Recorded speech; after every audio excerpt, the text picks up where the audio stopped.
Good afternoon, everyone. Today is March 28, 2023. This is a City of Prescott voting meeting, and we're dealing with our new high-speed electronic capability here, so I apologize for the delay. We'll start off with introductions and announcements. Mayor Pro Tem. Thank you, Mayor. I have a couple announcements. The first is about the City of Prescott reporting no wastewater entering surface water. As of noon on March 23rd, 2023, no wastewater was entering into surface waterways. However, Granite Creek Park will remain closed until crews can complete inspection and cleanup and disinfection of the area. Citizens are urged to obey signs and stay out of posted closure areas. Walking or driving through contaminated areas can spread contamination and could extend park closure. Once testing shows that the park is safe for the public, it will be reopened. The City of Prescott continues to monitor the dams and flows in the creeks in the area. Flows are subsiding, however, they are still higher than normal flows. Release of water from Willow Creek Dam, Willow Lake, Granite Creek Dam, Watson Lake will continue until the lake levels return to safe levels. Low water closures are still in effect in some areas and will remain closed until the flows have stopped overtopping the crossings. Please see the list below for current closures, which include Lincoln Street, North Granite Street, Sunset, Joseph at Cherry, Clearwater at Robin, and that's it. And then the other announcement I have is following up on the recent storm runoff and concerns about surface water quality. The City of Prescott has tested the water at several locations, local lakes with higher than normal E. coli levels. Upper and Willow Lakes tested very low levels, and boating and of E. coli boating and kayaking, paddleboarding are still safe to do, but do not ingest the water. That's it. And I see our County Supervisor, Harry Oberg, an ex-mayor of Prescott, is in attendance today. Welcome. Very good. All right, we'll start off with an invocation from Pastor Dan Hurlburt of the Prescott United Methodist Church, followed by a Pledge of Allegiance conducted by Councilman Shishka.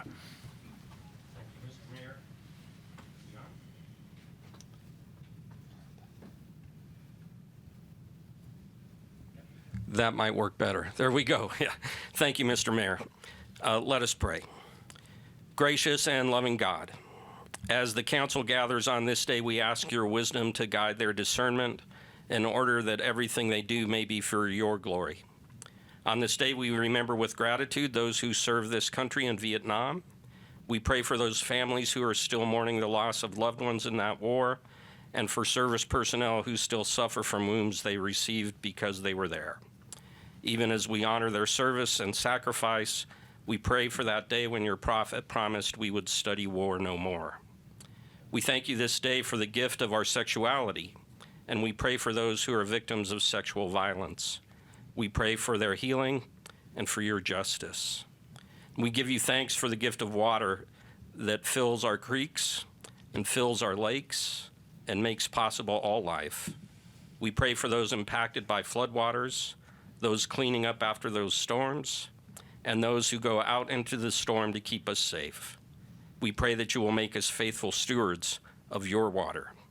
These and the prayers of our hearts we offer to you in the name of the one who is the living water. Amen. Amen. Would you please join me in the pledge? I pledge allegiance to the flag of the United States of America and to the republic for which it stands, one nation under God, indivisible, with liberty and justice for all.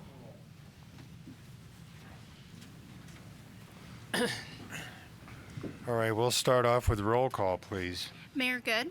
Present. Mayor Pro Tem Montoya. Here. Councilwoman Kentelme. Here. Councilman Moore.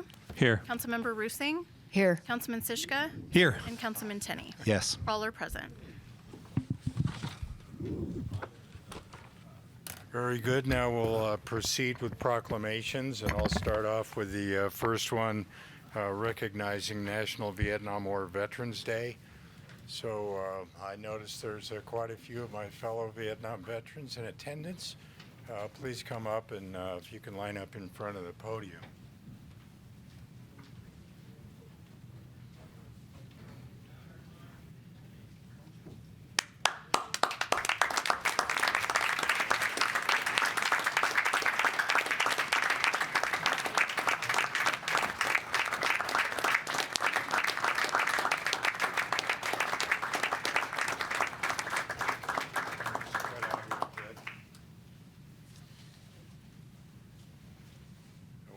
call you to attention and tell you to fall in, but we're kind of getting to that area.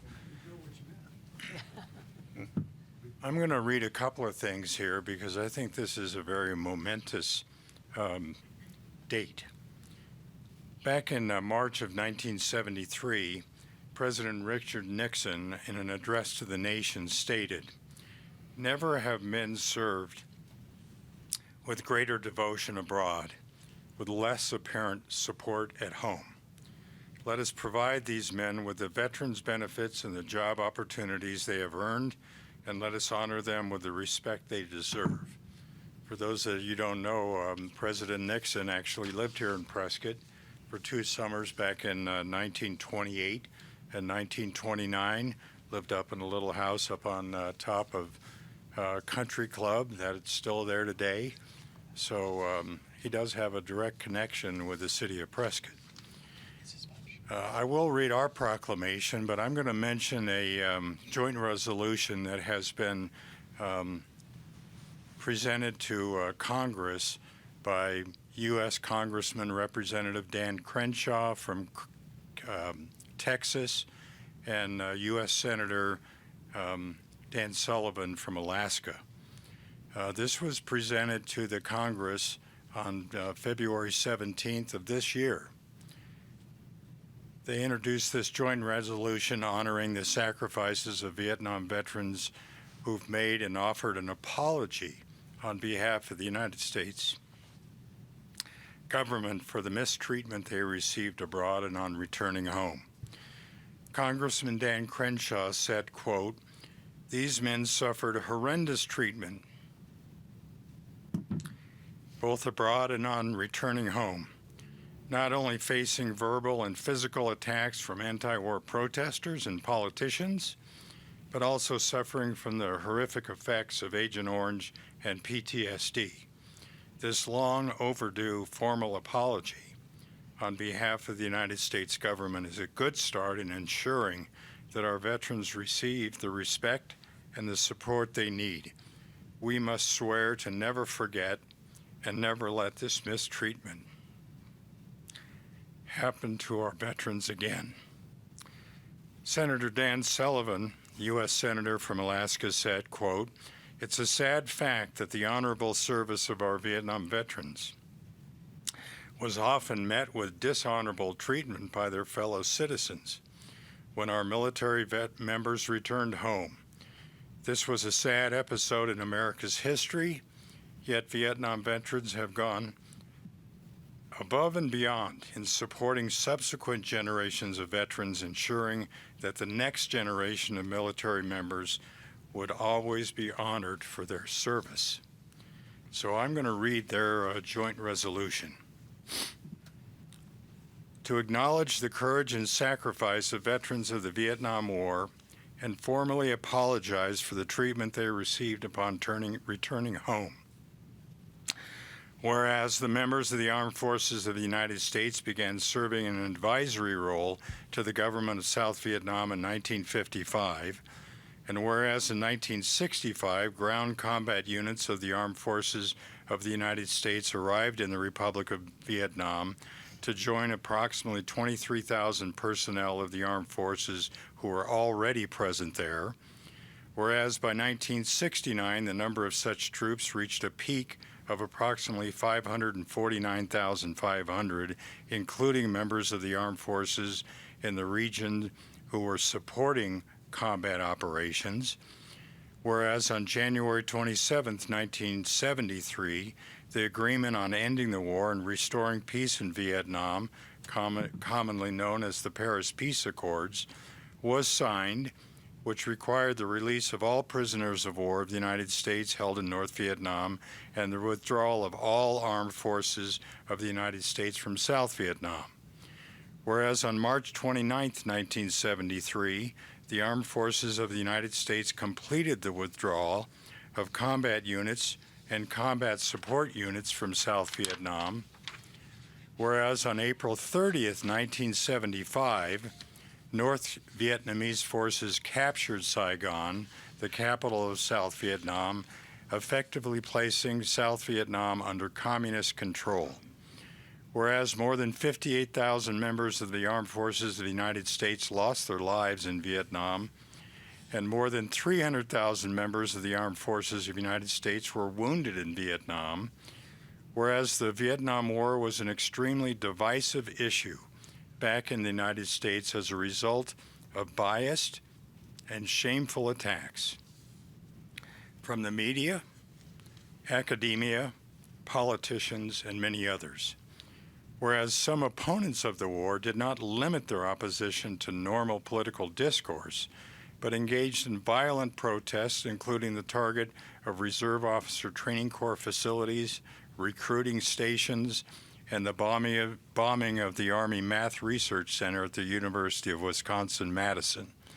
And whereas members of the armed forces who served bravely and faithfully for the United States during the Vietnam War were repeatedly targeted with shameful attacks as a result of decisions that were beyond their control. Therefore, let it be resolved by the Senate and House of Representatives of the United States of America in Congress assembled. Section 1, Resolution of Apology to Veterans of the Vietnam War. The United States, acting through Congress, 1, recognizes the extraordinary sacrifice of veterans of the Vietnam War and commends them for their unwavering and courageous sacrifice to our nation. 2, urges the President of the United States to formally acknowledge the widespread mistreatment of veterans of the Vietnam War. 3, on behalf of the American people, issues a long overdue formal apology to veterans of the Vietnam War and their families for the mistreatment they endured during and after the war, and expresses urgent support for increased education in our nation's schools to better reflect the courage and sacrifice of veterans of the Vietnam War and the lack of support back home. So that resolution is pending today in the U.S. Congress for approval and adoption. So with that said, I'm going to read our proclamation here in the city, and I do want to acknowledge again prior Mayor Harry Oberg. He and I both worked together about 7 years ago to establish a date where we recognize Vietnam War veterans here in the city. It was during the date acknowledging the creation of the Tonkin Gulf Resolution in August. But now that this date has been formally adopted by the United States, whereas by an act of Congress signed into law by President Donald J. Trump on March 28, 2017, the first federal statute to specifically honor Vietnam veterans created National Vietnam War Veterans Day to be observed on March 29th of each year. And whereas on March 29, 1973, the last American combat troops withdrew from South Vietnam after more than 9 million men and women served in the U.S. military services during the Vietnam War era, and whereas March 29, 2023 marks the 50th anniversary of the full withdrawal of combat troops from Vietnam, and whereas 58,724 men and women died serving during the Vietnam War, and whereas due to the divisive nature of the Vietnam War, few returning veterans were properly welcomed home and honored for their service and sacrifice to the founding ideals of our nation. And whereas the city of Prescott prides itself in valuing its many veteran residents, and whereas it is only right and proper that the city of Prescott and its residents recognize and honor all of its Vietnam War veterans for their sacrifice and service, now therefore I, Phil Good, Mayor of the city of Prescott, on behalf of the Prescott City Council, do hereby encourage all citizens to display the flag of the United States to honor our Vietnam War veterans, and do hereby acknowledge March 29, 2023 2023 as National Vietnam War Veterans Day. So, about face, and please welcome these great men.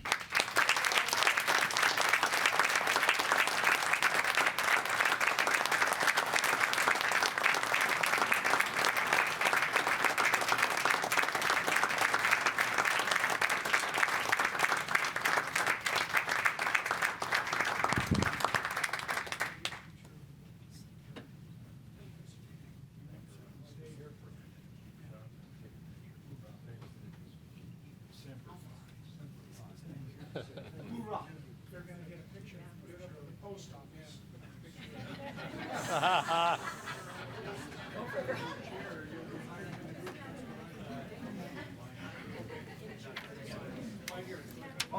That's it.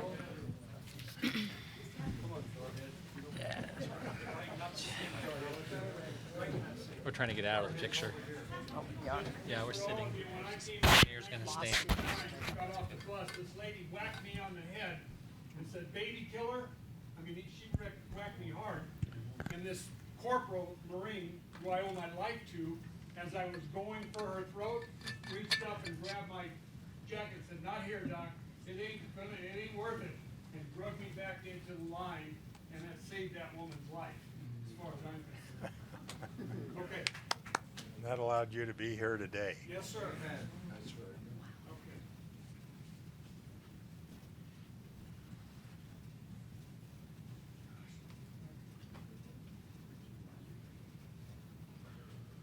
Got it. Thanks, Bill. Okay.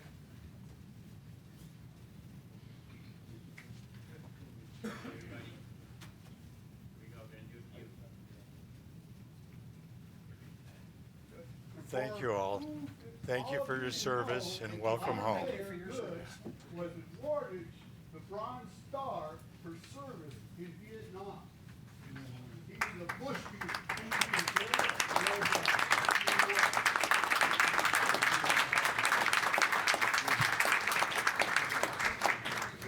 Thank you.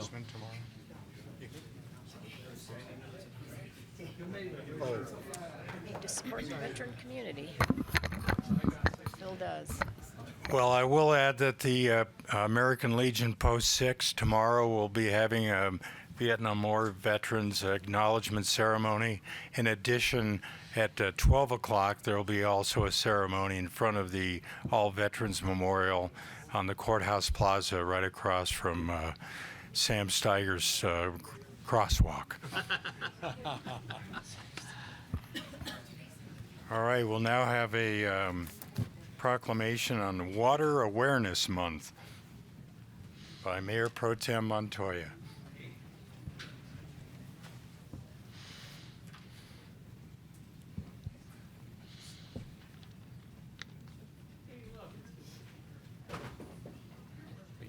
I know, I don't know. It should be on. Can I kindly request that people don't turn off the microphone, please? Thank you.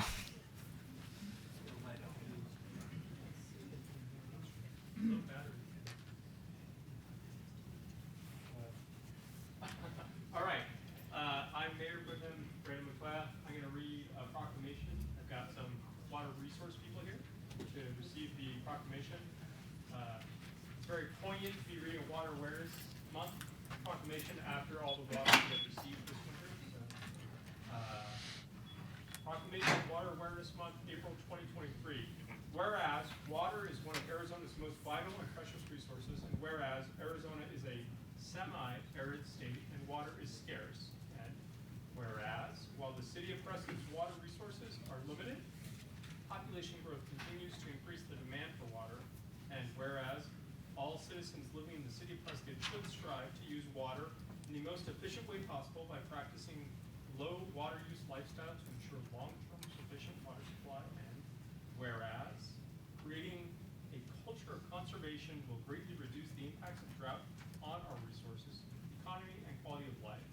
And whereas water smart landscaping is an opportunity to enhance the native beauty of our community while promoting community engagement and sharing. And whereas the city of Prescott offers residents rebates through the Water Conservation Incentive Program to encourage water conservation inside and out, this month and every month of the year.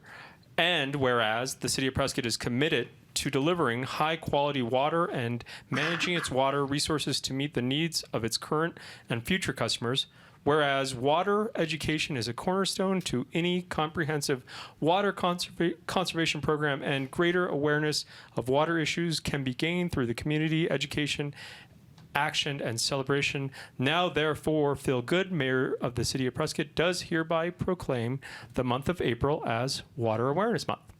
You can clap now. Kay, would you like to say a few words about water awareness and water conservation programs in the City of Prescott? Thank you. This in here and move it away a little bit so it's not so close. Good afternoon, Mayor Good and council members. I'm Kay Sitto, Water Resources Project Manager with the City of Prescott. We have a lot happening in Water Awareness Month, but I'd like to mention first that our water conservation website was launched last week. So it's now up and running, and feel free to check it out whenever you can find the time to do so. We also have a special display at our library viewery. It will be on the second floor. The presentation is a timeline of Prescott water uses from 1864 until 2023. This display will be featured the entire month of April.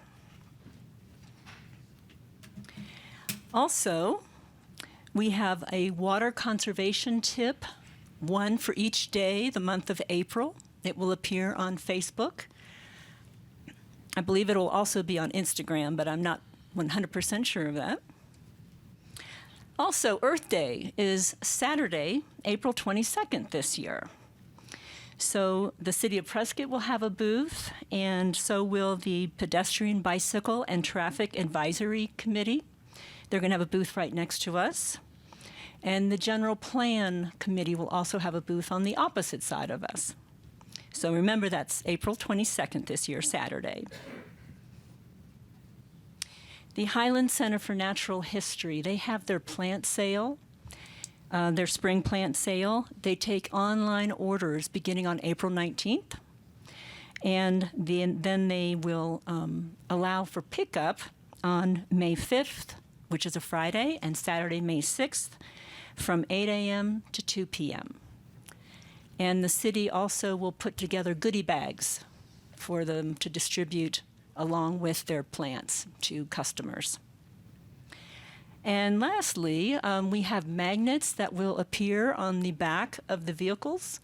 We put them on some of the vehicles at Public Works and also in the wastewater vehicles and on the back of the water operations trucks.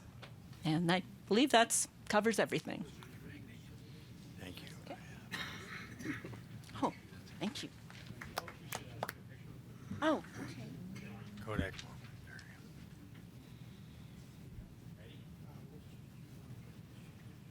All right.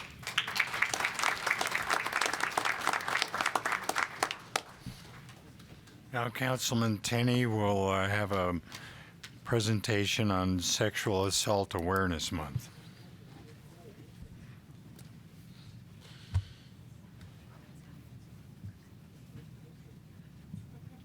Oftentimes with our proclamations, we have community members with special interest in the issue. If you'd like to join us up here, that would be great. Thank you. You're going to hear the word whereas more times here today than probably anywhere else you'll go today. Here we are. Whereas sexual assault is not limited to just physical contact, online sexual harassment is equally damaging. And whereas sending someone unwelcome communication about sex or hateful comments based on race, culture, economic status, sex, gender identity, and/or sexual orientation is sexual abuse. And whereas online sexual harassment is no less harmful because it happens online. Virtual harassment can leave lasting harm as the content is often public, unerasable, new word for me, and just as emotionally damaging as in-person sexual harassment. And whereas, in addition to the immediate physical and emotional costs, sexual assault may also have associated consequences of post-traumatic stress disorder, substance abuse, depression, homelessness, eating disorders, and suicide. And whereas, sexual assault can be devastating for not only the survivor, but also for the family and friends of the survivor. And whereas no one person, organization, agency, or community can eliminate sexual assault on their own, but we can work together to educate our entire population about what can be done to prevent sexual assault, support victim survivors and their significant others, and increase support for agencies providing services to victims and survivors. And, last one, whereas citizens of Prescott are encouraged to get involved and to actively engage in public and private efforts, including conversations about sexual assault, how to prevent it, and how to help survivors connect with services, and how we can work together to better address sexual violence. Now, therefore, the Mayor and City Council of the City of Prescott do hereby proclaim April 2023 as Sexual Assault Awareness Month. Would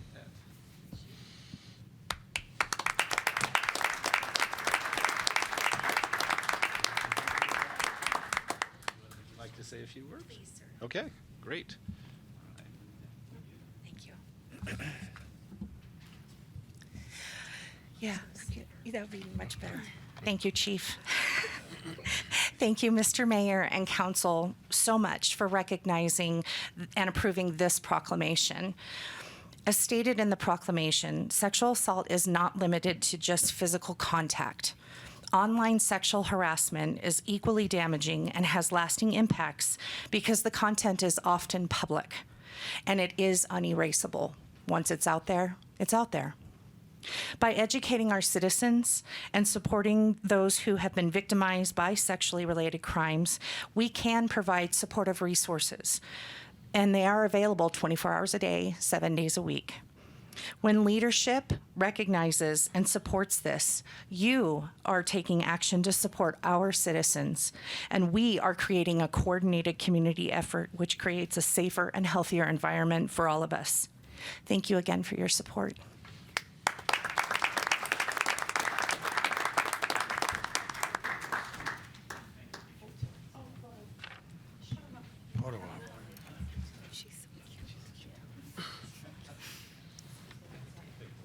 Yeah, same.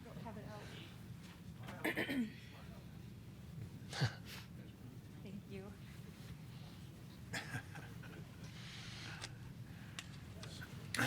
All right, that concludes our proclamations for today.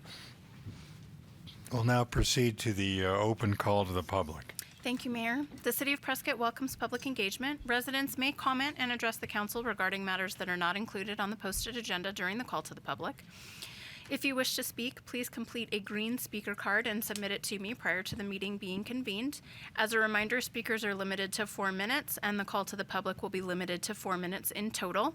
Mayor, I do have 2 comment cards today, and the first is from Steven Sidlowski.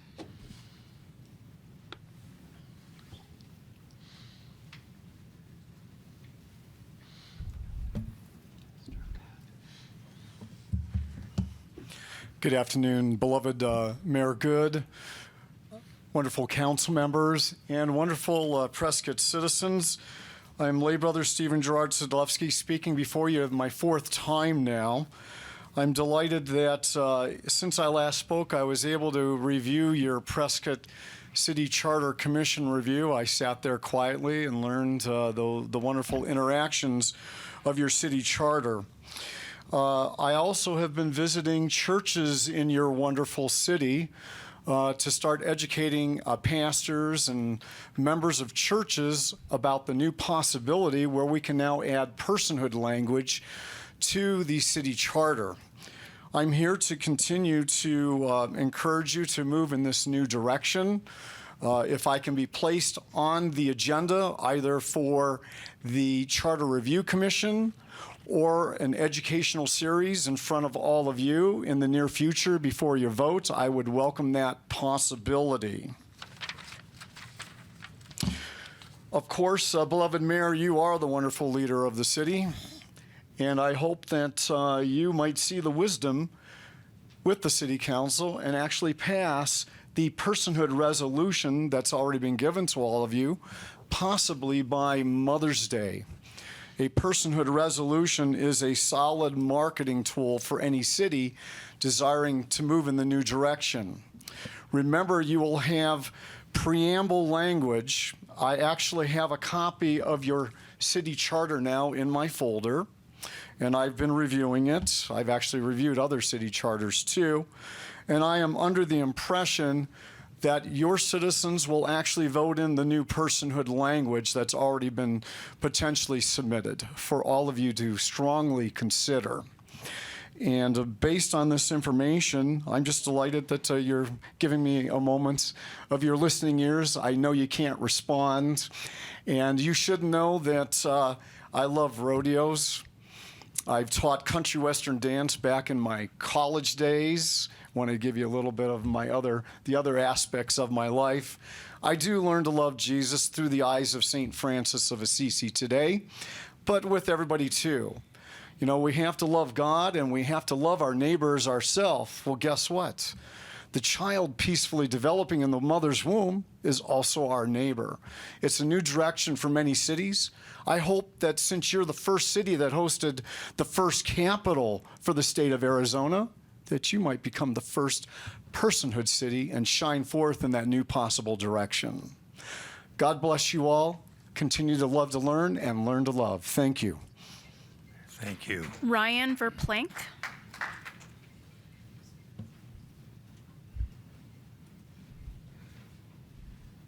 Good afternoon, council members and councilmen and mayor. Thank you for a moment of your time today.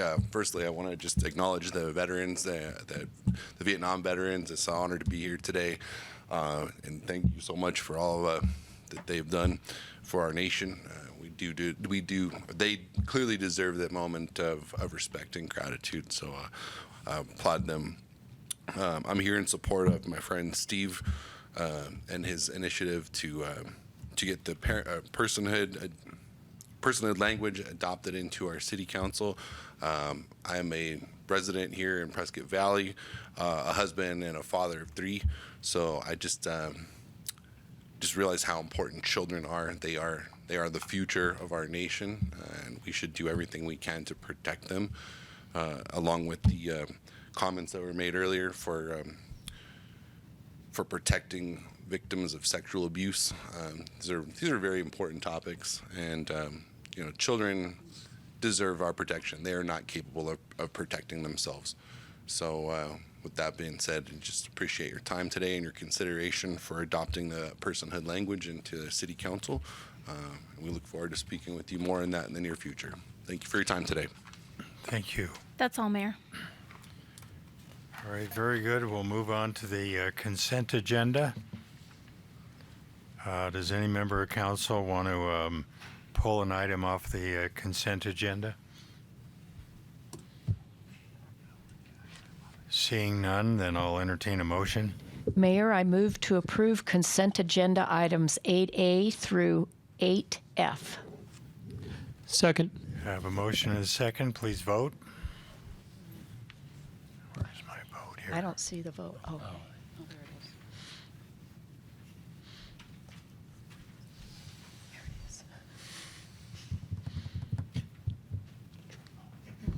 Passes 7-0.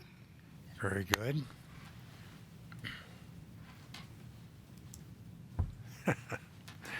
All right, we'll move on to the regular agenda. Item A. Thank you, Mayor. This is an update regarding the Mayor's Charter Review Commission. As you're all aware, the Charter Review Commission has been meeting twice a month since the start of the year. They will be meeting again next week to review all of the proposed ballot language that staff has put together in follow-up to their ongoing meetings. And we will be presenting that ballot language to the council at a study session at the regular meeting on April 11th, rather a study session. That study session, the commission will review the proposed language, and council will have an opportunity to discuss what they would like to see move forward onto the 2023 general election ballot in November. That's all I have for you. Do we have any comments or concerns? No, we'll look forward to the progress of that project. Next item is 9B. Legislative update. All right, thank you, Mayor and Council. I'll be going through another riveting legislative update. It's getting shorter each time as we knock off some bad bills, which is great news.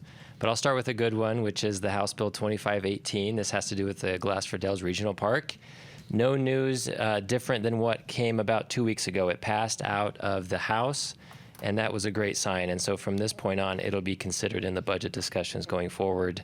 So far, it's looking good, and it has the support that it needs, and we'll continue to push that it be included in the budget, which will greatly help us for this next fiscal year in planning and purchasing land in that park on Glassford Hill.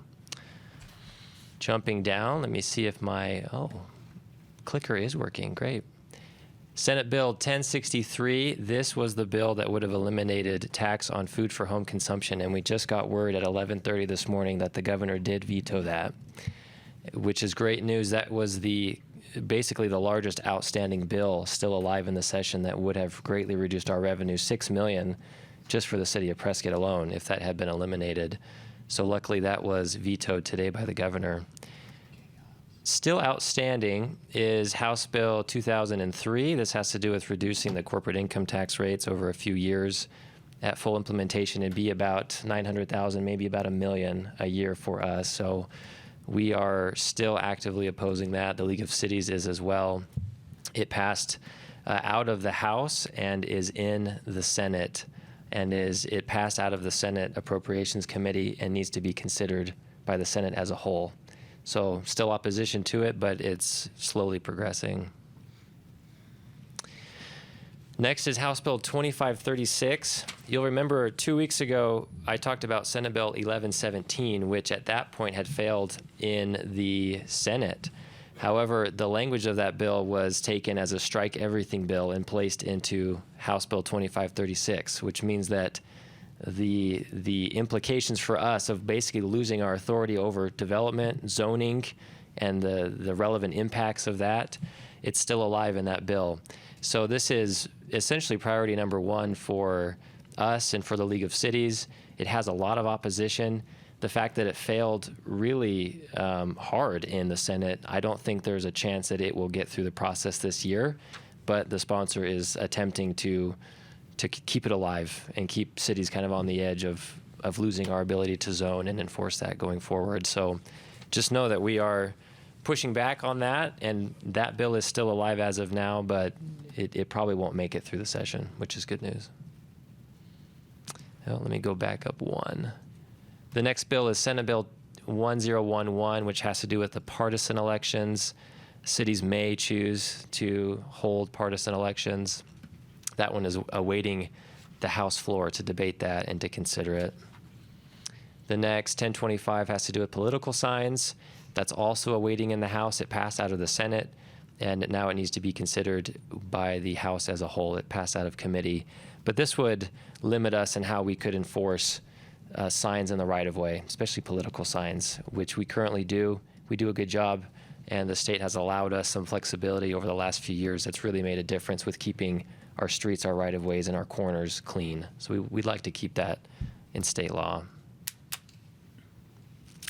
And let me see. Well, let me go down. There we go.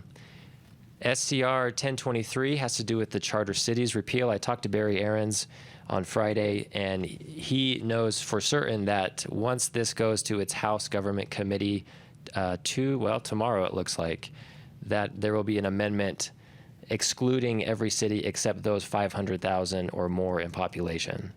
So while that would save us some heartburn, it still holds to the fact that the state really shouldn't be eliminating the ability for voters to choose to be in a charter city. So because of that, we're still opposed, the league's still opposed. but at least fortunately at this point for us, it looks like it won't directly impact the city of Prescott. And the last one is Senate Bill 1012. This has to do with inspecting sober living homes. I got another update from Barry Aarons on that. You can see the date. It passed out of its Senate committee back in January. It just doesn't have the support to continue. It was the sponsor's bill. It was his committee. He's the chair. He got it on the agenda. It was approved by slim margins and just hasn't progressed beyond that. So while that would have been a tool, another tool that could have helped us, it just doesn't have support this year. And I wanted to confirm that with Barry, and that's what he confirmed. So with that, Mayor, that's all I have unless there's questions. Mayor Pro Tem. Thank you, Mayor. Tyler, my question for you is, with these two bills that would eliminate our ability to do taxes for grocery and residential tax that were vetoed by the governor, is there a possibility that these things will kind of come back as strike everything, or when she vetoes that, is that kind of off the table? Essentially, it's if she vetoes it, it means there's no hope. Why waste the time bringing it back? The legislature could, in fact, they could override it with a supermajority, but they don't have the votes to do that. So I guess in my train of thinking too, is it possible? I mean, I think in previous legislative sessions we've seen some of these attempts happen before, and then they get revived in subsequent legislative sessions. Is there concern about that from Barry Aarons, that these items are going to keep coming back, that are going to threaten local control and local ability to exert taxing authority? For the two specifically, the tax on food for home consumption and residential rental, I don't believe there is, essentially because the governor has taken her stance on it. And so if they would like to continue, they can waste their time in committees and on the floor debating it and pushing it forward, but everybody knows where she stands right now. But that doesn't mean that we won't see some iterations of these things in future sessions. I'm sure there will be. Thank you. Yeah. Any other comments or concerns? Thank you, Tyler, for that update. We'll now move on to item 9C. Thank you, Mayor. Approval of City Contract Number 2023-167 with Bill Nebaker for commissioning of a bronze statue of Ernest A. Love to be constructed and placed at Prescott Regional Airport, Ernest A. Love Field.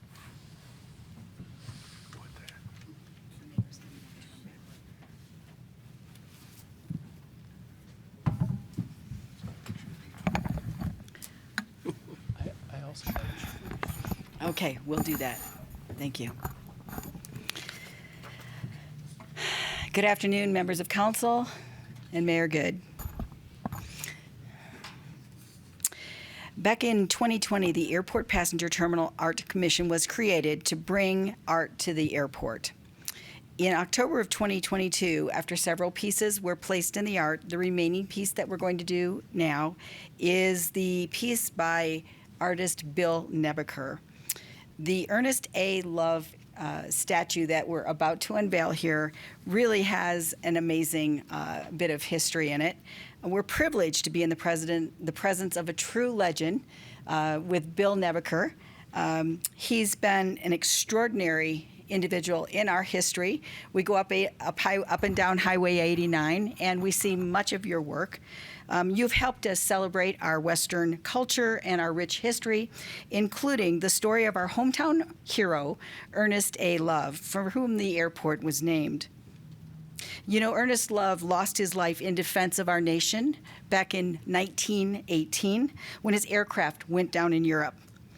We recognize also that in order to make today possible, Mary Nebaker, his wife of almost 58 years in June, and his business manager, most important, yes, has helped him bring some of this vision to us today. So we're really pleased to unveil the statue this is the statuette, the bronze statuette of Ernest A. Love that will be placed in front of the airport terminal. Yeah, you want to help? I'll hold this down here.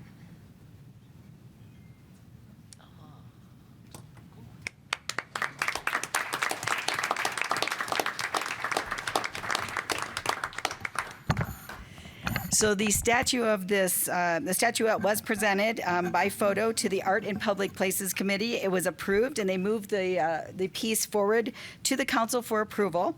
This bronze will be installed in front of the terminal by April 30th of next year. Yes, and we're really pleased that this will be done by donations, not only from the Arizona Community Foundation, but from the Friends of the Airport, and I believe Councilmember Contelmi, you're one of the members of that, the Friends group. The total funding is were you, sir.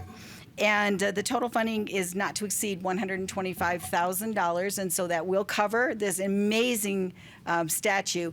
And it originally it was going to be way at the end of the terminal complex, and it is so extraordinary that we decided to move it right up toward the front door, turn toward the runway, so he is gesturing toward the runway in the airfield. So it'll be quite dramatic and amazing. So thank you so much. Would you like to say a couple words? Thank you very much. Appreciate it. Well, Mayor, thank you, and council members, thank you for having us here. I'm extremely honored to be able to do this for my hometown. And the history of studying about Ernest A. Love was he was an amazing young man. He graduated top of his class at Prescott High School. He went to Stanford University. He was in his third year of engineering. He was at the top of his class. He was fascinated by airplanes. And of course, when the war broke out, he went to see an Army induction center and asked them that if he joined, would they allow him to fly? And they looked at his records and they said absolutely. So he went to flight school in San Diego, was the top of his class. And he flew all the way through the campaign in France and Germany and around, and it just missed coming home by 2 months. His airplane didn't start up for him, and he asked the rest of them to take off and fly their mission that he would catch up. But in between there, he got shot up pretty bad, and he crash landed, and he was rescued and taken to a Catholic church in France, and they tended to him until he passed away from his wounds. And they buried him in a small grave by the church. And for many, many, many months here at home, he was listed as missing in action. And it took quite a while for them to find him, but they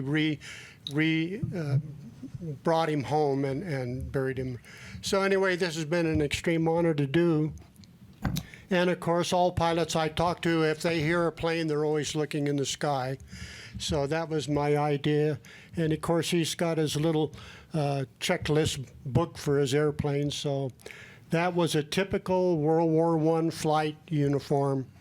And so I'm very honored to have done this, and I appreciate your time so much. Thank you.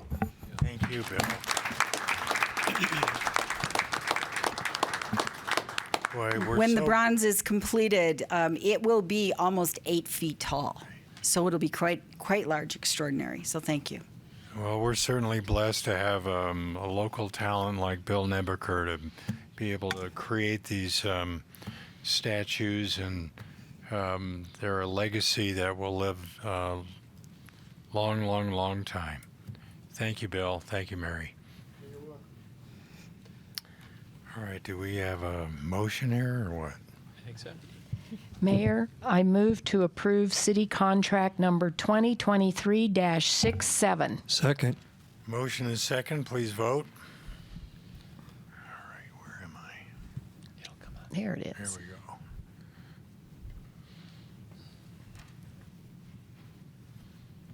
Passes 7-0. Very good. Thank you. All right, we'll move on to item 9E. Approval of appointment of members to the Fire Board of Appeals, Industrial Development Authority Board, and Library Advisory Board. As you'll notice, this is an item that is typically on our consent agenda, but there was a bit of discussion between the members of the subcommittee with regard to recommendation for a vice chair for the Fire Board of Appeals, and they have requested that the item be placed on the regular agenda in order to discuss that. Mayor, I'll let you speak more specifically to that, and then we can take a motion and vote. Well, that's a good point. We did discuss it on the boards, commissions, and committee team, and I think it's important that we have a both a chair and a vice chair for each one of these committees.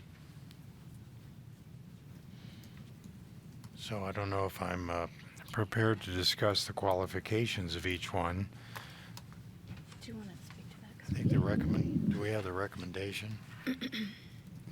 And Mayor, as a reminder, I think that everything has been recommended by the subcommittee except for vice chair, and you can discuss qualifications or simply a name.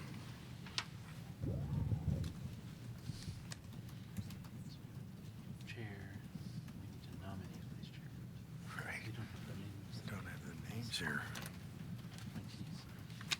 It's not in here either. That's the whole. I think one of the considerations was the fact that we wanted to get a recommendation from current board members, but the three available candidates have not been in attendance at a meeting since they were appointed. They haven't had one. Right. They have not had a meeting. Well, It's that not that they was- haven't not been that they didn't present. attend, that there was no There meeting. hasn't been a meeting.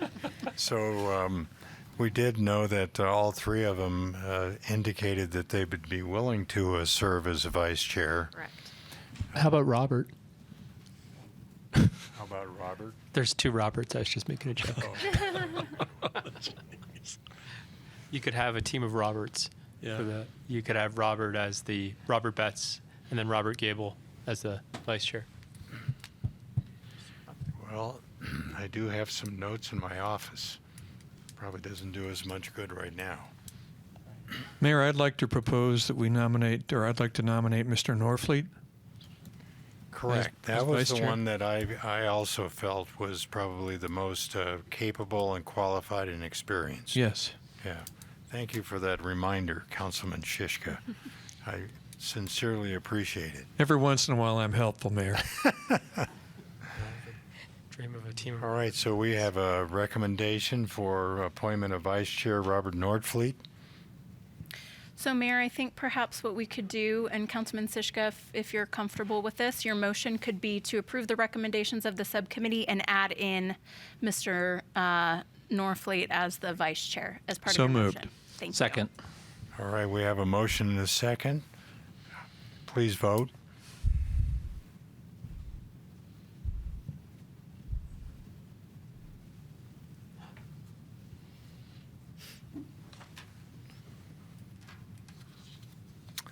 Very good. We'll move on to you. Passes 7-0.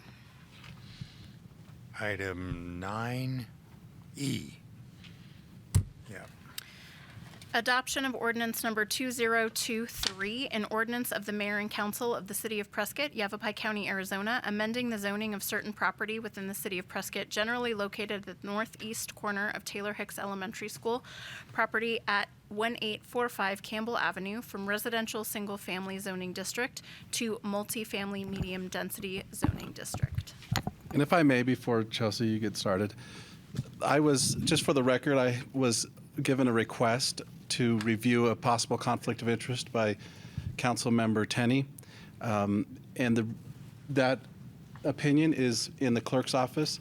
The opinion being the state law defines conflicts of interest and also defines remote interest. The interest of Councilmember Tenney in this case being fitting within the definition of remote interest, leaving it to his discretion. There's no substantial conflict of interest.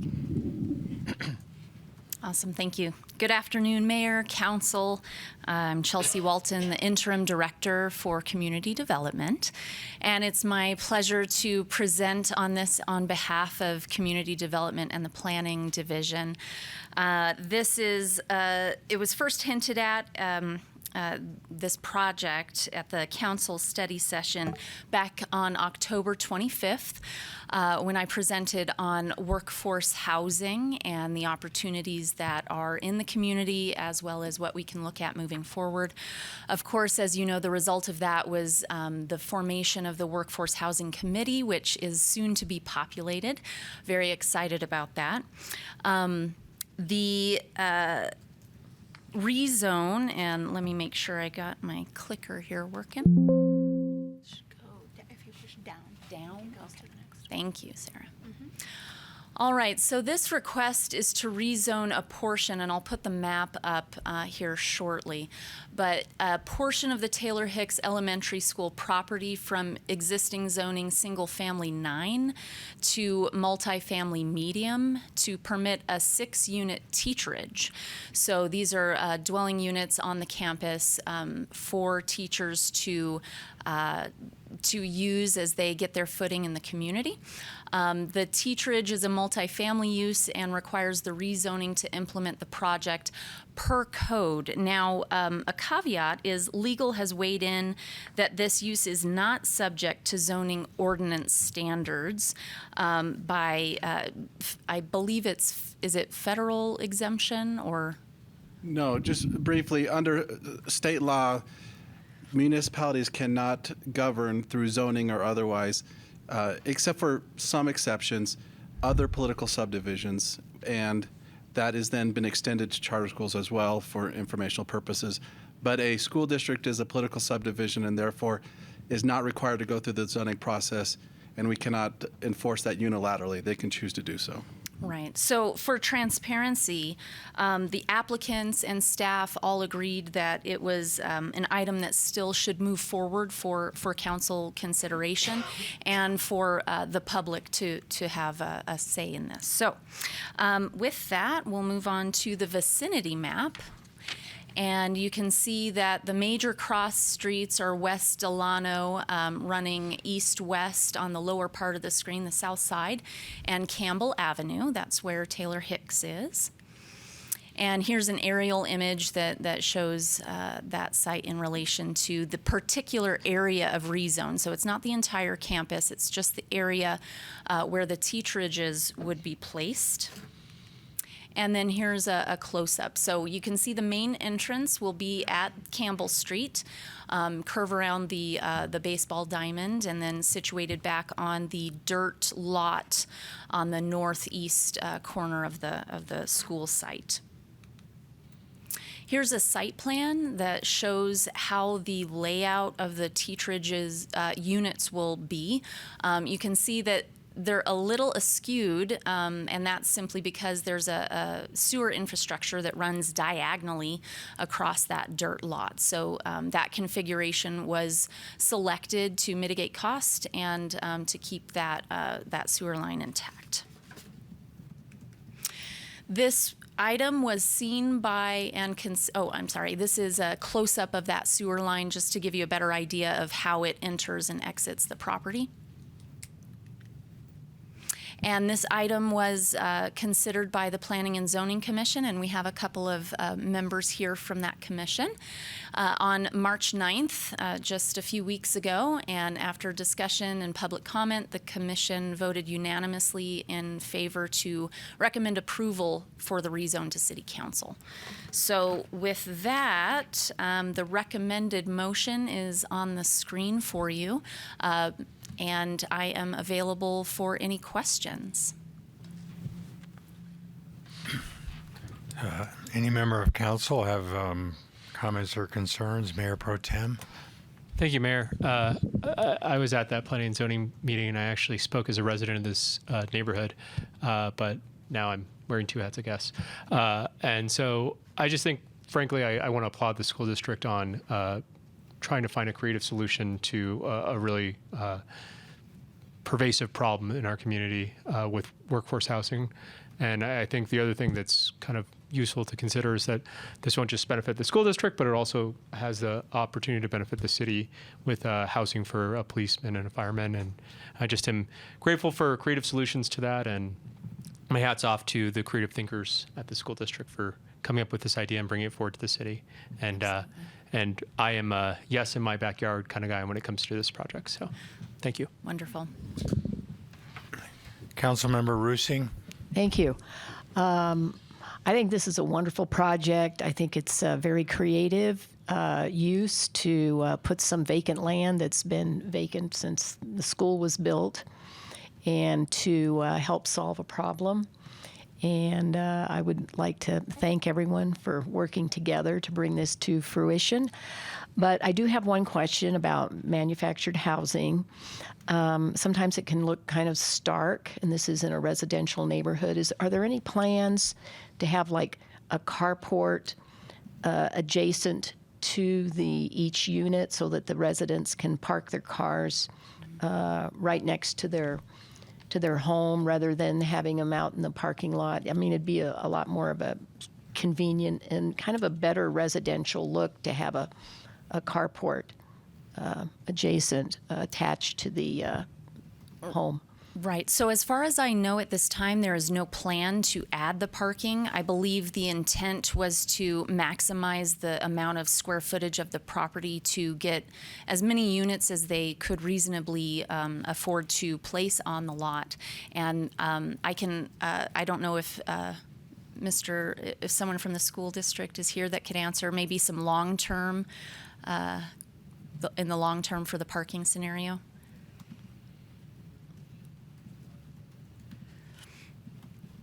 Mayor Good and council members. I'm Brian Moore. I'm the Chief Financial Officer for Prescott Unified School District. Thank you so much for considering this vote.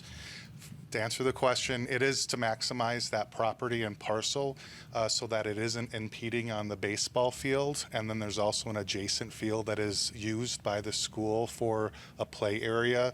And so as it stands, there's 28 parking spots that are adjacent, and we would have 2 parking spots per unit, so 12 of those would be parking.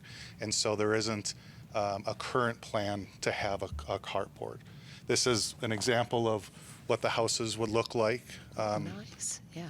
I actually requested for one to be for me, but that is not in the plan for the CFO to have a housing over there. So they're extremely nice, and I think that it's actually going to be something with landscaping, a common area for gathering for those homes, to actually have it look extremely upscale and not trailers, but manufactured homes.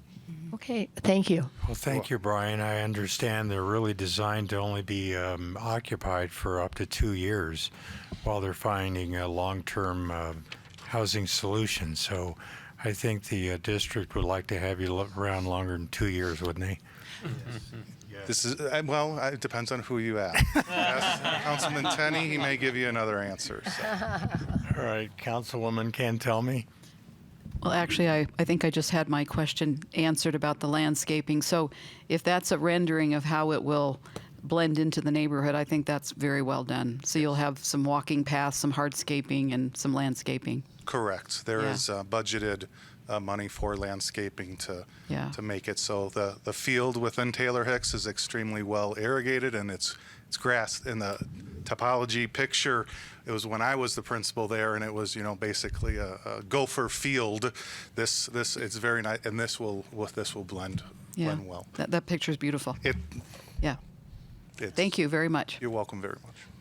Thank you, Brian. I know I've looked at this project pretty extensively, and I think it's a really nice pilot project on some of the affordable housing options that we're shortly going to be able to have our workforce housing committee that was created, and we'll have the members on that, and they can kind of look at this pilot project to see how some affordable options can be created within the city. So I do have a couple of questions. Yes, sir. So 4 of these are going to be teacherage. Yes, sir. So will the police have a policeage?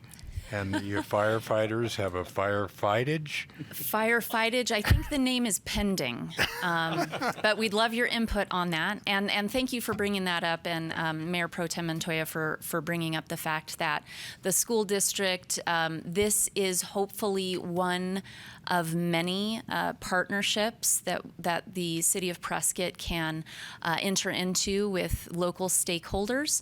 And the idea is that 4 of the units will be devoted to strictly teachers, and then they have graciously offered 2 units to emergency service personnel. It's either fire or police at this point. I know both of those departments have a need. I don't know if there's a plan to flip a coin or what, but yes, those emergency service personnel having their presence on the campus will also be a great boon to that area, I imagine. Yeah, and to your concerns, Councilwoman Rusing, this is designed for a newly hired personnel to be able to have a place to start working and start analyzing where they might be able to acquire long-term permanent housing.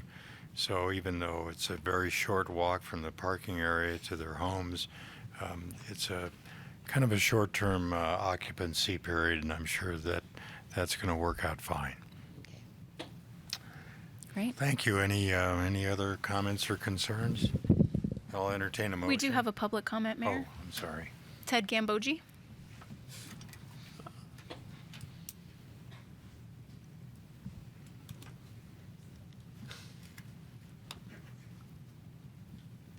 Ted Gambogi, 1896 Forest View.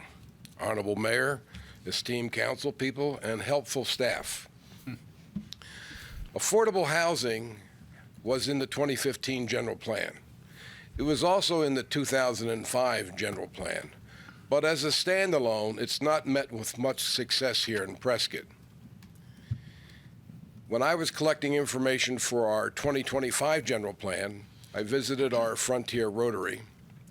And Ken Lane came to me and told me that our biggest problem in Prescott is we don't have enough good doctors and we can't keep them. And he attributed that to a declining school system and said the doctors won't send their kids to our schools.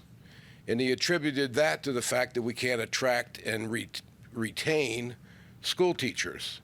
And he attributed that to affordable housing. And that's the first time it connected with me, not to treat affordable housing as a standalone, but as a solution to a bigger problem. And I wanted to commend Councilman Clark Tenney for doing such an excellent job of putting together affordable housing with teachers, and maybe the next step is we get more and better doctors. Thank you. Thank you, Ted. That's all, Mayor. That's all? Okay, I'll entertain a motion. Mayor, I move to adopt ordinance number 2023-1825. Hold You on, got it. I lost it. Second. That's right. Oops. Rezoning a portion of Taylor Hicks Elementary School site from single-family SF9 to multifamily medium FM F-M, subject to substantial conformance with the site plan REZ 22-0002. Can I get a second? Second. All right, motion is second. Please vote.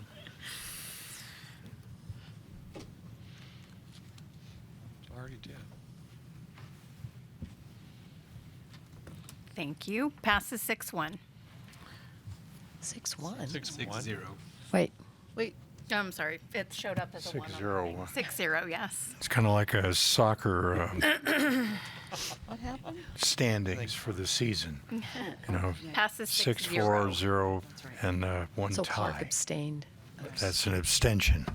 Yes. Okay, will move on to item 9G. SITE 22-021 and WSA 22-048, site plan review and water service application for a Actually, we're 9F. Okay. sorry about that. 32-unit apartment complex on approximately 2.0 acres, zoning multifamily medium density, property owner Daniel and Sage Rotvold, applicant Distinctive Homes and Architecture, APNs 11-11-139 through 143, 837 Sunset Avenue. Thank you. Good afternoon, Mayor, Council. Tammy DeWitt, Community Planner with the City of Prescott. So the request before you today is a project for a 32-unit apartment complex. It'll be 2 units per building on approximately 2.0 acres in a multifamily medium zoning district.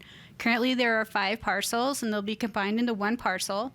Per the City of Prescott water policy, any application that has to go to the water issues subcommittee also has to go through a planning process, and we have the site plan review process that they went through.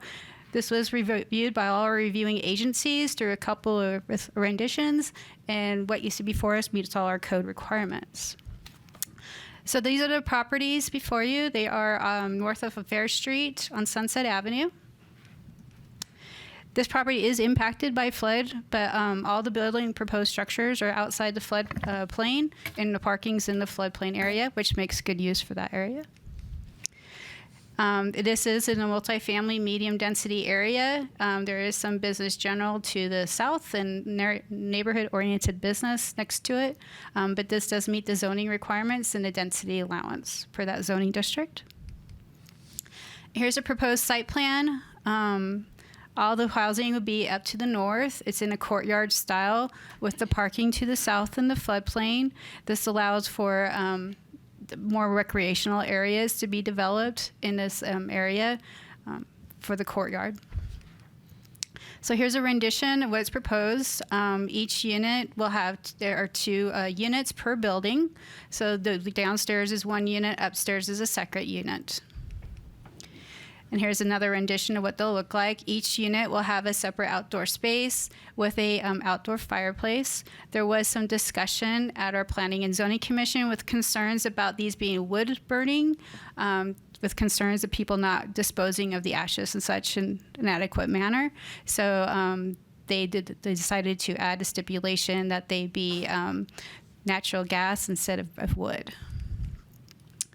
So this was heard by the Water Issues Subcommittee on March 7th and unanimously recommended approval for the 4.35 acre feet per year. Currently, the proposed water usage is 4.49 acre feet per year. Currently, they use 0.14 for the existing residences on the property. So the increase will be 4.35, which required the water service application.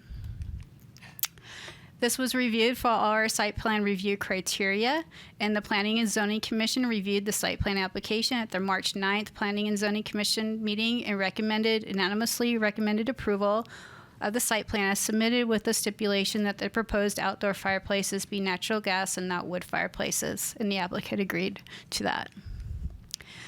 So that concludes my presentation. Here are our recommended actions, and I'm free to answer any questions you may have. Councilman Moore. Thank you, Mayor.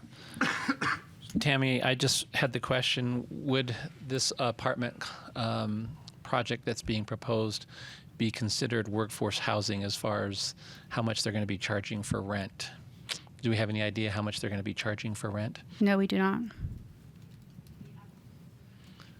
Is it possible to ask the architect's here, but I don't know if you'll be able to answer that question either. Yeah, I guess, because workforce housing is such an important topic right now, I'd be curious if this would qualify.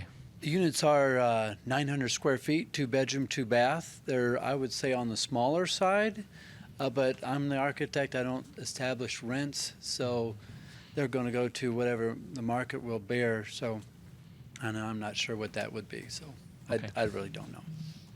Thank you.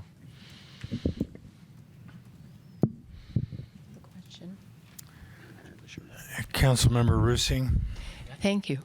I have a question about runoff and drainage. I was looking at the elevations, the exterior elevations, and I didn't see any downspouts. I hope you're planning on having some downspouts to direct rainwater away from your foundations, and maybe utilize it by having some swales, rain gardens, detention basins, or something for the runoff. Thank you. Any other concerns or comments? I would like to say that I really support this type of infill development within the city. It doesn't have a lot of exotic amenities involved to it, so even though it is probably going to be market rent, it's going to be in the lower end of that market rent. It doesn't have the pools and the outdoor hot tubs and other things like that that seem to generate higher costs. And since it's in the city already, it already has access to our police and fire protection with more convenient response times from our fire stations, etc. So I think as we continue to support these smaller unit developments, we'll be able to generate more supply, and with that comes a moderation of lease and rent costs. So I think that's a good location there, and I know there was about a 14-unit development on Sunset. No, it was on Valley Street, right behind True Value Hardware, and those are quality units with reasonable rents. So I think it's a good project, and I applaud your development. So at this point, do we have any public comment? No, Mayor, you do have one more council comment, though. Okay. Oh, Councilman Tenney. Yeah. Thanks, Mayor. So I was at the Planning and Zoning Commission where this was discussed, and Mayor, you basically said what I was going to say, which is this represents infill, though it's not specifically intended to be affordable housing as such, just increasing the inventory of apartments in the area, particularly small ones like this, is likely to eventually have some impact on that. And so I believe this was also recommended by the Planning and Zoning Commission unanimously, with the stipulation that gas fireplaces instead of wood, which I think is a good idea as well for a number of reasons. So I'm certainly in favor of it. Councilwoman Cantelmi. Yes, let me withdraw that. I thank you very much, Mayor. I do follow this quite often, and just based on the basic size, of course, the amenities are going to make a difference. But those could rent anywhere from $1,800 to about $2,250. Again, depending upon the amenities, just based on the square footage.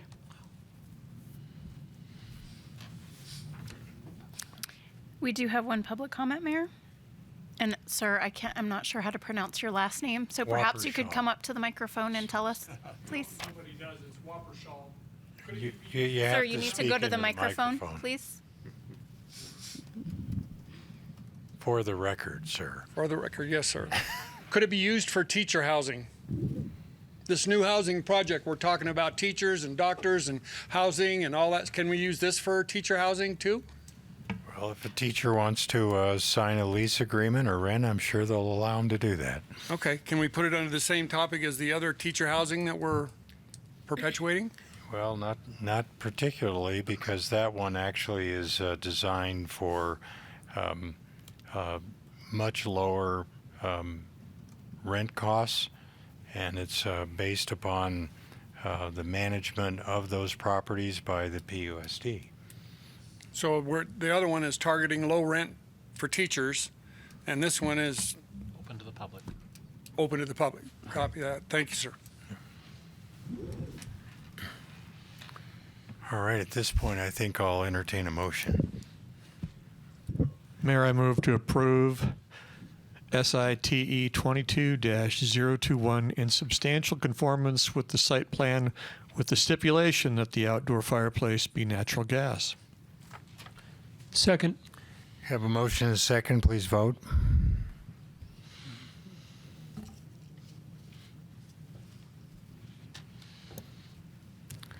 All right, I think we have a second part of this. Passes 7-0. And Mayor, I move to approve WSA 22-048 as presented. Second. Motion is second. Please vote.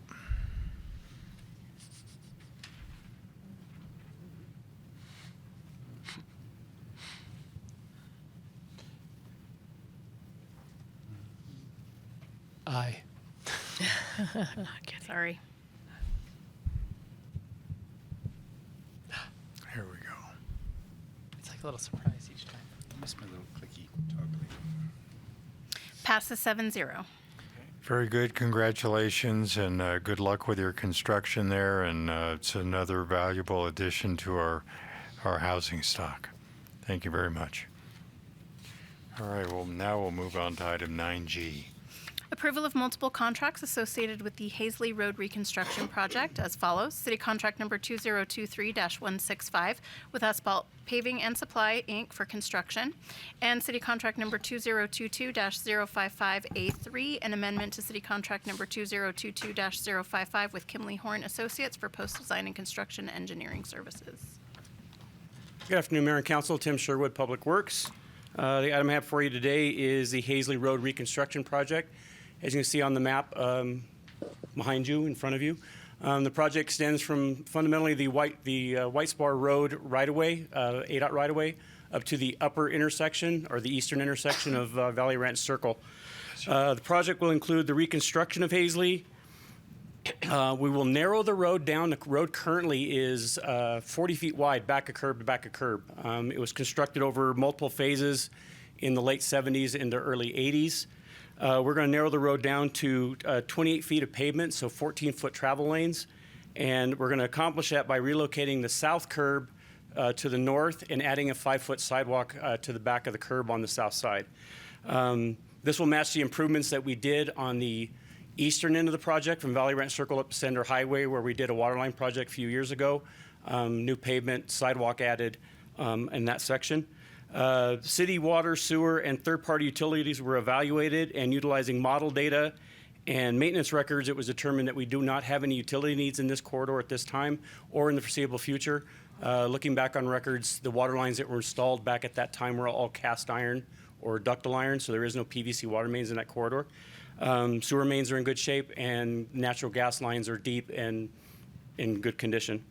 Design contract was awarded by council on September 14th of 2021. At that time, council gave us direction to look into a sidewalk or a multi-use path in this area, and that's what we've done with this project. Project also includes a post-design services contract with Kimley Horn in the amount of $45,160. The project was advertised in January of this year. We received 2 bids on March 2nd of 2023. Public Works is recommending award of the bid to Asphalt Paving and Supply of Prescott Valley in the amount of $2,102,451.40. This is below our engineer's estimate of a little over $2.4 million. Staff has received written confirmation of the bid from Asphalt Paving and Supply, verification of their license, bonding, references, and past performances of projects of this nature have been reviewed, completed, and deemed satisfactory.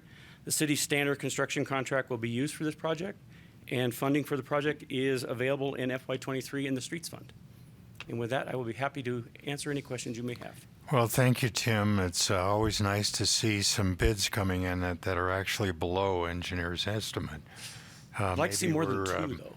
We're seeing some softening of labor costs and component costs, et cetera.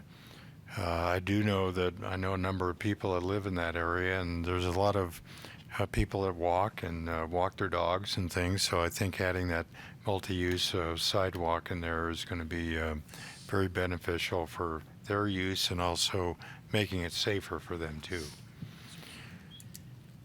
Any concerns or comments? All right, where the heck is it? Councilman Moore. Thank you, Mayor. Tim, I really like the approach to this project, that you're making this road narrower. I think that's a really great approach to a road that's too wide. Less asphalt, less radiating heat, less runoff. There's just so many win-win things about making that road narrower. I have 2 questions, perhaps. Sure. One is, that's going to add about 7 feet of additional property for property owners, or is that going to stay in the right-of-way? It will stay within the right-of-way. Actually, with the road as we're configuring it, will be 7 feet narrower than what it currently exists. Right, because you said it's going to go from 40 feet to 28 feet with a 5-foot sidewalk, so there's going to be 7 more feet of space without being on the property owner's side. It'll be within the right-of-way. There's 60 feet of right-of-way in that corridor. Okay. All right. So it's not changing anybody's property or no. Like that. And like I said, fundamentally, the curb on the north side of the road as you're traveling down the hill is not moving. It's going to stay right in the same place. Yeah. I would like to ask that this concept also be maybe applied in future projects. I think there are other city roads that are too wide, and which results in increased speeds and cars moving too quickly, like Rosser, where it's exceptionally wide and we have a problem with speed on a wide road. We've looked at it, exactly what you're talking about. There's the ranch, for instance, Lee Boulevard is 4 lanes. Yeah. There seemed to be a time frame there in the early 80s when subdivisions were being built where they would build these very wide entrance roads into the subdivisions. And as you mentioned, it's a maintenance problem for us, maintaining that much asphalt. So we're looking for ways, especially for pedestrian and bicyclists as well, to make an area that's safe for them as well. Thank you. Councilmember Rusing. Thank you. I went out and drove that road this weekend. It's definitely in need of replacement. And it also is a great idea to put that sidewalk in, that wider multimodal sidewalk, because it'll tie in with the newer section that continues on to Senator Highway. And I also wanted to make sure that we coordinate with the neighbors and the HOAs and give them updates and construction details so that things proceed smoothly while their traffic pattern is being interrupted. We did have a public meeting with the homeowners back in October. I'm getting a nod from the back of the room. So as we were getting close to the final plans, we did have a meeting with the residents up there and the HOA. Looked at some of their concerns that they had. They all seemed to be it was very positive outlook on the project. And the project is also, the special revisions are written so the project is phased, so it won't be a complete shutdown of the entire road, and access to the residents will be maintained at all times. I have another question. How about the landscaping? You know, there's like a honey locust and cedars, shrubbery along there. Is that going to be removed? By bringing everything in away from the landscaping, we should not have any issue with maintaining the landscaping there. Okay, nice. All right, Councilman Tenney. Thank you, Mayor. I just want to piggyback on what you said. If I had $30 for every time somebody said below engineer's estimate from this dais, I wouldn't be able to take my wife out to dinner. So that is terrific to hear that. Sounds like a great project, and I would agree as well with the idea of narrowing things down a bit. In some cases, big roads in the 80s. We all had big hair too, so maybe it's a thing. I don't know. Councilwoman Kentelme. Thank you, Mayor. Hi, Tim. I've got a couple questions. Are there specifications on the multimodal, the width of that sidewalk being 5? I mean, consideration of 2 bicyclists passing, or how is that 5 foot determined? 5 foot is, sidewalks need to be a minimum of 4 feet. Typically, we like to build a 5 foot sidewalk whenever we can. I would anticipate, especially because it's on the uphill side of the road, that a majority of your bicycles will ride in the road itself on that side. And the 14-foot lane also gives us the opportunity for a Sharrow-type lane there where bicyclists will have ample room on the right-hand side of the road as they're climbing the hill. I think bicyclists coming down the hill might be passing cars. Well, one of my concerns by narrowing the road was for fire engines, the trucks getting up there. But if you do the math with the width of a vehicle and the width of the truck, I'm assuming there's going to be a center line or a center. Yes. Kind of an island down the middle. And a 14-foot lane is an ample travel lane. Yeah. Will that be marked? Will that center part? There'll be a double yellow center line. Okay. Okay. All right. I had let's see, one more thing. Nope, that was it. Thank you. Okay. Appreciate it. Do we have any public comment? We do not. All right, I'll entertain a motion.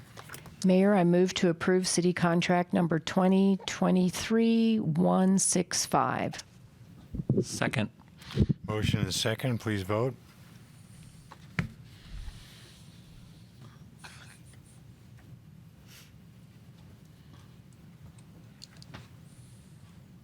Passes 7-0.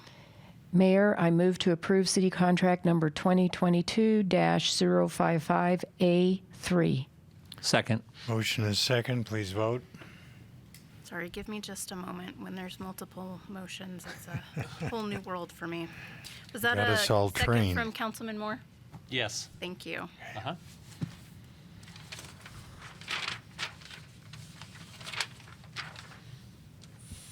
There we go.